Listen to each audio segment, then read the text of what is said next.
इयत्ता 10वी गणित भाग 1 प्रकरण 4 अर्थनियोजन सराव संच 4.2 मधील प्रश्न पहिला या ठिकाणी आपण अभ्यासणार आहोत. प्रश्न आहे, चेतना स्टोर्सने 1 जुलै 2017 ते 31 जुलै 2017 या कालावधीत केलेल्या खरेदीवर 1,05,000 रुपये GST दिला. म्हणजे खरेदी करताना GST दिलेला आहे व विक्रीवर 1,22,500 रुपये GST गोळा केला, तर सदर कालावधीत चेतना स्टोर्सला भरावा लागणारा देय GST काढा. यामध्ये वस्तू खरेदी करत असताना आपण कर देतो आणि जो कर देतो त्या करालाच तो कर आहे 1,05,000 रुपये आणि त्यालाच इनपुट टॅक्स म्हणायचं आहे. आणि विक्रीच्या वेळी जो कर गोळा करतो आपण तो आहे 1,22,500, त्यालाच आपण आउटपुट टॅक्स म्हणायचं आहे. आणि आपल्याला इनपुट टॅक्स आणि आउटपुट टॅक्स दिला आहे आणि आपल्याला या कालावधीत चेतना स्टोर्सला भरावा लागणारा देय GST काढा. तो देय GST काढत असताना आपण आउटपुट टॅक्स वजा इनपुट टॅक्स हे देय GST काढण्याचे सूत्र आहे. हे सूत्र वापरून आपला तो GST काढता येईल. सुरुवातीला दिलेली माहिती आहे, केलेल्या खरेदीवर 1,05,000 रुपये GST दिला. मी त्याला यायचं आहे खरेदीवर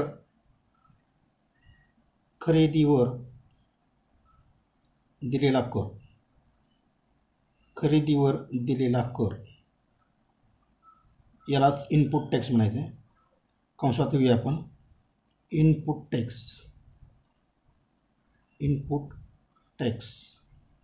आणि तो तुम्हाला दिलेला आहे त्यांनी 1,05,000 रुपये.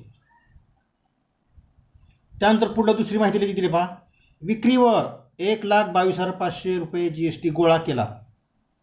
मग इथे लिहायचं आहे विक्रीवर, इथे लिहायचं आहे विक्रीवर घेतलेला कर, गोळा केला म्हणजे घेतला, विक्रीवर घेतलेला कर आणि यालाच आपण आउटपुट टॅक्स म्हणायचं आहे, आउटपुट टॅक्स. आणि हा दिलेला आहे आपल्याला 1,22,500. इथे लिहायचं आहे 1,22,500 रुपये. आणि आपल्याला इथं विचारलं आहे देय GST म्हणजे या व्यवहारामध्ये चेतना स्टोर्सला किती GST द्यावा लागला. इथे लिहायचं आहे देय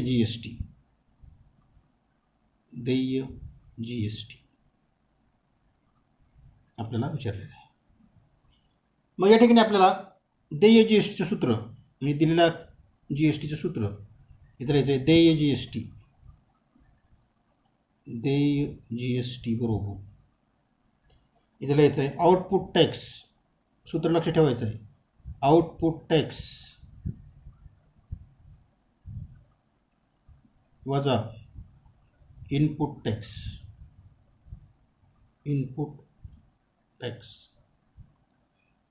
आता आउटपुट टॅक्स म्हणजेच त्या ठिकाणी विक्रीच्या वेळी गोळा केलेला कर आणि इनपुट टॅक्स म्हणजे खरेदीच्या वेळी दिलेला कर.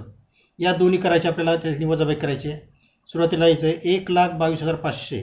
हा इथं 1,22,500 वजा 1,05,000 आणि या दोघांची वजाबाकी केल्यानंतर आपल्याला इथं बाजूला वजाबाकी करू आपण. या ठिकाणी 1,22,500 वजा 1,05,000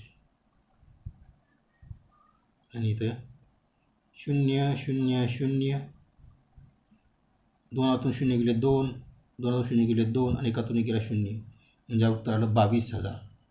आणि इथं उत्तर लिहायचं आहे 22,000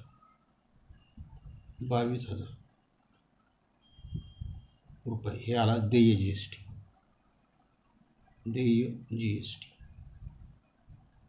आणि हेच उत्तर आपल्याला शब्दामध्ये आपल्याला लिहायचं आहे,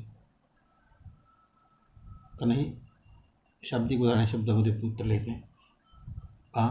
चेतना स्टोर्सला चेतना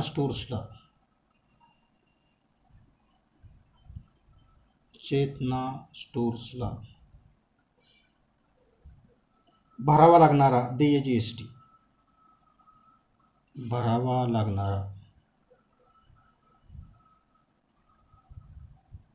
लागणारा देय GST 22,000 रुपये आहे. 22,000 रुपये आहे. तर अशा पद्धतीने इनपुट टॅक्स, आउटपुट टॅक्स याची माहिती आपण घ्यायची आहे. दिलेली माहिती लिहायची आहे. देय GSTचं सूत्र वापरायचं आहे आणि आउटपुट टॅक्समधून इनपुट टॅक्स वजा केल्यानंतर आपल्याला देय GST त्या ठिकाणी मिळतो. आता प्रश्न दुसरा. नजमा या GST कायद्याअंतर्गत नोंदणीकृत दुकानाच्या मालकीण आहेत. त्यांनी खरेदीवर 12,500 रुपये GST दिला. म्हणजे खरेदी करताना जो GST दिलेला असतो त्याला आपण इनपुट टॅक्स म्हणतो. आणि विक्रीवर एकूण GST 14,750 रुपये गोळा केला म्हणजे घेतला, यालाच आपण आउटपुट टॅक्स म्हणायचं आहे. म्हणजे विक्रीवर जो कर गोळा केला जातो त्याला आउटपुट टॅक्स म्हणायचं आहे. खरेदीवर जो कर भरला जातो त्याला इनपुट टॅक्स म्हणायचं आहे. तर त्यांना किती रुपये इनपुट टॅक्स क्रेडिट मिळेल? आता या ठिकाणी विचार इनपुट टॅक्स क्रेडिट म्हणजे त्यांनी भरलेला इनपुट टॅक्स किती असेल एक विचारले आपल्याला, आणि दुसरं विचारले आपला त्यांचा देय GST काढा. तर वरच्या उदाहरणाप्रमाणे आपण देय GST बरोबर आउटपुट टॅक्स वजा इनपुट टॅक्स ह्यांची जर वजाबाकी केली तर आपल्याला देय GST या ठिकाणी मिळून जातो. आणि इनपुट टॅक्स क्रेडिट म्हणजे त्यांनी खरेदी करताना जो किती कर दिला त्यालाच आपल्याला इनपुट टॅक्स क्रेडिट असं म्हणता येईल. सुरुवातीला दिलेल्या माहिती लिहूया. त्यांनी खरेदीवर एकूण 12,500 रुपये GST दिला. मी इथं लिहायचं आहे खरेदीवर दिलेला कर. पहा, खरेदीवर दिलेला कर त्यालाच आपण इनपुट टॅक्स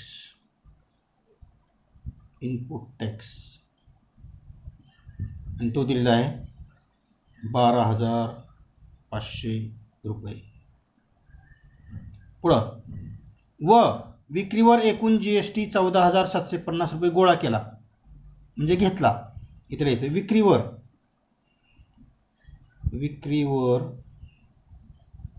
घेतलेला कर आणि विक्रीवर जो कर घेतला जातो त्यालाच आपण आउटपुट टॅक्स म्हणतो. आउटपुट टॅक्स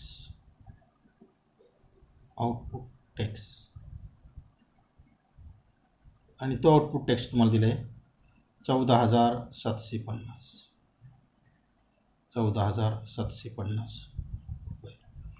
आणि आपल्याला विचारले त्यांना किती रुपये इनपुट टॅक्स मिळेल, तर त्याचं उत्तर आपल्याला इथंच मिळालं. पहा, इनपुट टॅक्स किती त्यांनी दिलेला आहे 12,500. म्हणजे त्यांना 12,500 रुपयाचं हा जो टॅक्स घेतलेला आहे त्यातून ते 12,500 रुपये काय करतील, वजा करतील. आणि राहिलेला जो कर आहे तो कर शासनाकडे त्या ठिकाणी भरतील. इथे येईल आपल्याला आणखी विचारले देय GST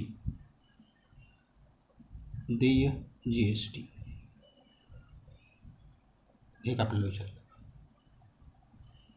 मग सुरुवातीला आपण देय GSTचं सूत्र. देय GST बरोबर आउटपुट टॅक्स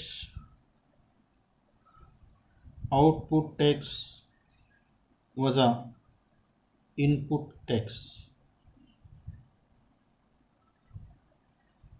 आणि ह्यांची जर वजाबाकी लिहिली आपण तर आउटपुट टॅक्स आहे 14,750 वजा इनपुट टॅक्स आहे 12,500 आणि या दोघांची वजाबाकी जी येते त्यालाच आपण काय म्हणतो देय GST. आता इथं आपण वजाबाकी करूया. 14,750 वजा 12,500 0 5 7 5 गेले 2 4 2 गेले 2 आणि 1 गेलं 0 म्हणजे त्याला 2,250 रुपये हा आहे त्यांचा देय GST. 2,250 रुपये. आता इनपुट टॅक्स क्रेडिट म्हणजे त्यांनी भरलेला इनपुट टॅक्स म्हणजेच आपल्याला उत्तर लिहिता येईल. आता इथे लिहितील आपल्या नजमा यांनी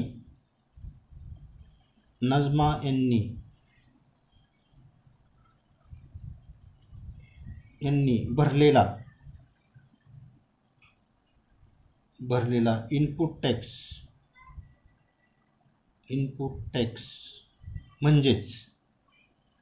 म्हणजेच तो आहे 12,500 रुपये. यालाच इनपुट टॅक्स क्रेडिट म्हणतात.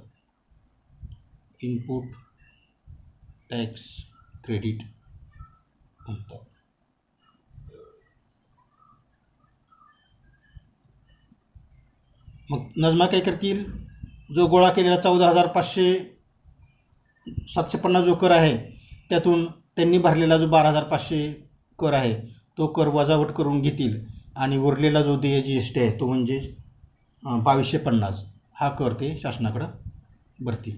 अशा पद्धतीने हे आहे इनपुट टॅक्स क्रेडिट येतील 12,500 रुपये. आता प्रश्न तिसरा पहा, महत्त्वाचा प्रश्न आहे पहा. आमिर एंटरप्राइजने चॉकलेट सॉसच्या बाटल्या खरेदी करताना 1,800 रुपये GST भरला. त्या कुणाकडून खरेदी केल्या त्याचं नाव त्यांनी दिलेलं नाही, फक्त त्यांनी खरेदी करताना 1,800 रुपये GST भरलेला आहे. हा त्यांचा काय असेल, इनपुट टॅक्स असेल आमिर एंटरप्राइजचा. त्या अकबरी ब्रदर्सला विकताना जो कर गोळा केला जातो त्याला आउटपुट टॅक्स म्हणतात. म्हणजे हा आमिर एंटरप्राइजचा आउटपुट टॅक्स असेल. 4,100 रुपये GST गोळा केला. नंतर दुसरा व्यवहार आहे पहा. आता अकबरी ब्रदर्सने मयंक फूड कॉर्नरने अकबरी ब्रदर्सकडून त्या बाटल्या 4,500 रुपये GST देऊन विकत घेतल्या. तर प्रत्येक व्यवहारात आता या ठिकाणी 2 व्यवहार झालेत पहा. एक पहिला म्हणजे आमिर एंटरप्राइजेस आणि अकबरी ब्रदर्स. दुसरा व्यवहार म्हणजे अकबरी ब्रदर्स आणि मयंक फूड कॉर्नर. या प्रत्येक व्यवहारात देय GST आपल्याला काढायचा आहे आणि त्यावरून प्रत्येकाला भरावा लागणारा केंद्राचा कर त्याला आपण CGST म्हणतो व राज्याचा कर त्याला आपण SGST म्हणतो. ह्या दोन्ही गोष्टी आपल्याला काढायच्या आहेत. अगोदर देय GST काढल्यानंतर आपल्याला दोन्ही व्यवहारातला CGST आणि SGST या ठिकाणी आपल्याला काढायचं आहे. तर सुरुवातीला आपण पहिला जो व्यवहार आहे तो म्हणजे आमिर एंटरप्राइजेससाठी. इथे तुम्ही आमिर एंटरप्राइजेससाठी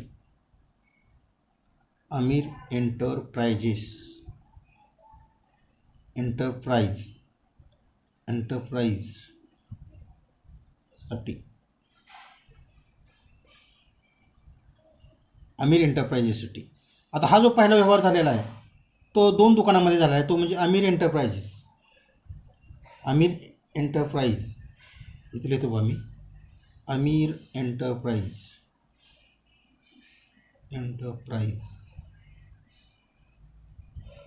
आणि अकबरी ब्रदर्स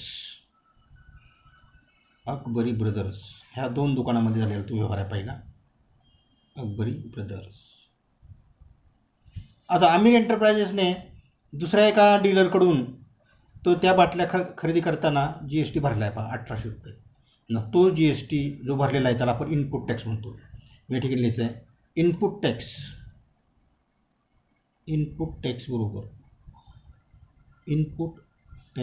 बरोबर तो आहे 1,800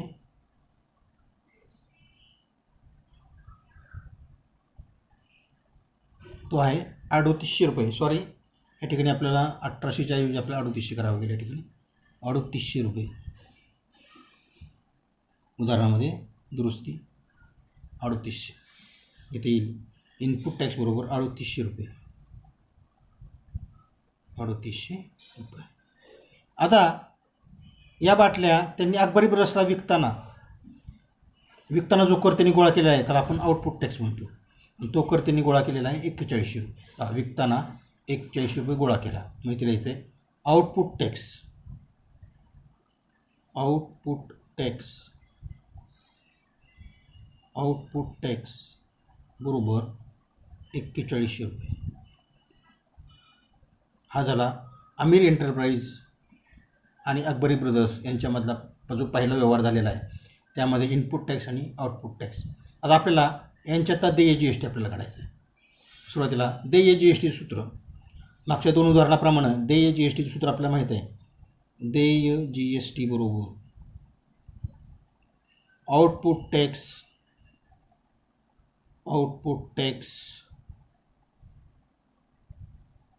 वजा इनपुट टॅक्स.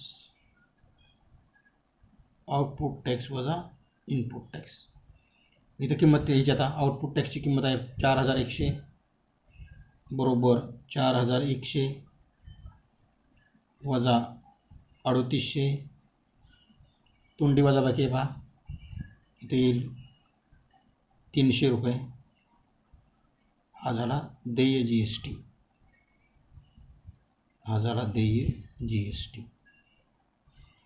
300 रुपये पहिल्या व्यवहारातला देय जी एस टी. पण आपल्याला फक्त देय जी एस टीच नाही विचारला.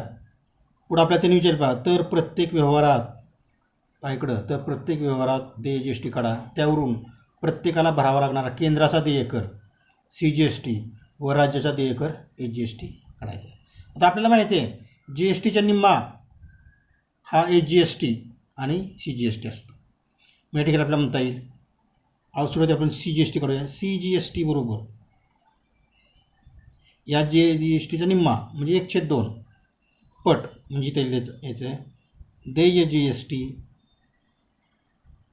छेद 2. देय जी एस टी छेद 2 बरोबर जे देय जी एस टी आलेलं आहे 300 रुपये. 300/2 ह्याला भाग घालवल्यानंतर इथे बे हातचा 1 बे पंचे 10 शून्याला 0 म्हणून इथे सी जी एस टी बरोबर बरोबर 150 रुपये. आणि जेवढा केंद्राचा कर असतो तेवढाच राज्याचा देखील कर असतो आणि सी जी एस टी आणि एच जी एस टी सारखे असतात. म्हणून आपल्याला म्हणता येईल एच जी एस टी बरोबर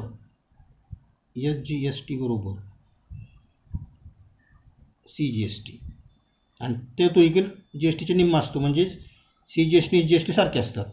म्हणून एच जी एस टी बरोबर सी जी एस टीचं उत्तर आलेलं आहे 150. एच जी एस टी बरोबर 150 रुपये. अशा पद्धतीने हा जो पहिला व्यवहार आहे त्या पहिल्या व्यवहारातील आपण दोन्ही गोष्टी काढल्या. पहिल्यांदा देय जी एस टी काढला या सूत्राचा वापर करून आणि सी जी एस टी हा देय जी एस टीचा निम्मा असतो. म्हणून सी जी एस टी 300/2 म्हणजे 150 आणि एच जी एस टी म्हणजेच सी जी एस टीच्या किमती एवढाच असतो म्हणजेच 150. हा झाला पहिला व्यवहार. आणि आता दुसरा व्यवहार जो झालेला आहे तो झालेला आहे अकबरी ब्रदर्स आणि मयंक फूड कॉर्नर. तर या दुसऱ्या व्यवहारामधील देखील आपल्याला देय जी एस टी आणि सी जी एस टी आणि एच जी एस टी आपल्याला काढायचा आहे. आता यातला दुसरा व्यवहार आणि तो व्यवहार आपल्याला अकबरी ब्रदर्ससाठी काढायचा आहे. अकबरी ब्रदर्ससाठी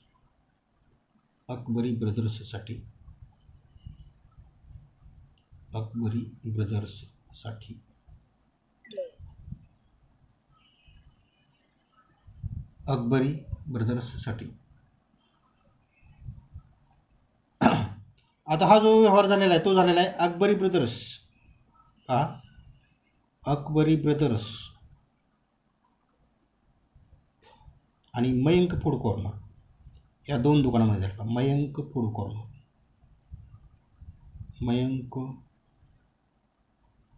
कॉर्नर या 2 दुकानामध्ये तो व्यवहार झालेला आहे.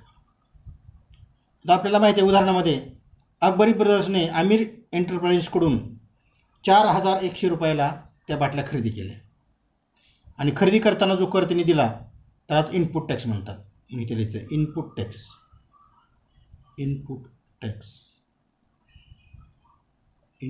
टॅक्स बरोबर 4100 रुपये.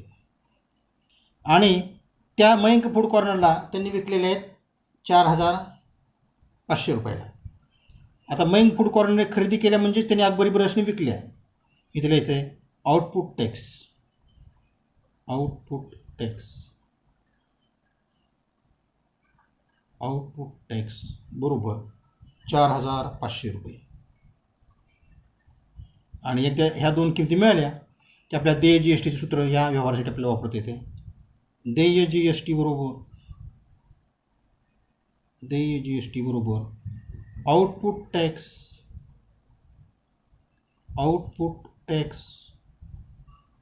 वजा इनपुट टॅक्स. इथे लिहायचं आहे 4,500 आउटपुट टॅक्स आहे वजा 4,100 आणि या दोघांची तोंडी वजाबाकी येते 400 रुपये. 400 रुपये हा झाला या व्यवहारातला देय जी एस टी. अकबरी ब्रदर्ससाठी. त्यानंतर आपल्याला विचारले सी जी एस टी केंद्राचा कर सी जी एस टी आणि राज्याचा कर एच जी एस टी. आणि हे दोन्ही कर सारखे असतात आणि ते कर या जी एस टीच्या निम्मे असतात. 1/2 पट असतात. मी ठिकाणी लिहायचं आहे सी जी एस टी बरोबर जी एस टी/2 इथे येईल बरोबर जी एस टी आलेला 400 रुपये. 400/2 बे के बे 2 4 0 0 0 0 200/1 म्हणजेच या ठिकाणी सी जी एस टी आला 200 रुपये. सी जी एस टी आला 200 रुपये. याला चौकट करूया. आणि पहिल्या व्यवहाराप्रमाणे आपण जे पाहिलं सी जी एस टी आणि एच जी एस टी सारखे असतात. आणि ते लिहिता येईल आपल्याला एच जी एस टी बरोबर म्हणजे राज्याचा कर बरोबर हा सी जी एस टी एवढा असतो केंद्राच्या करा एवढा असतो. म्हणून इथे एच जी एस टी बरोबर आणि इथं सी जी एस टीचं उत्तर आले 200 रुपये म्हणून इथे लिहायचे 200. अशा पद्धतीने या दुसऱ्या व्यवहारातील देखील आपण C G S T H G S T आणि देय जी एस टी या किमती आपल्याला मिळाल्या.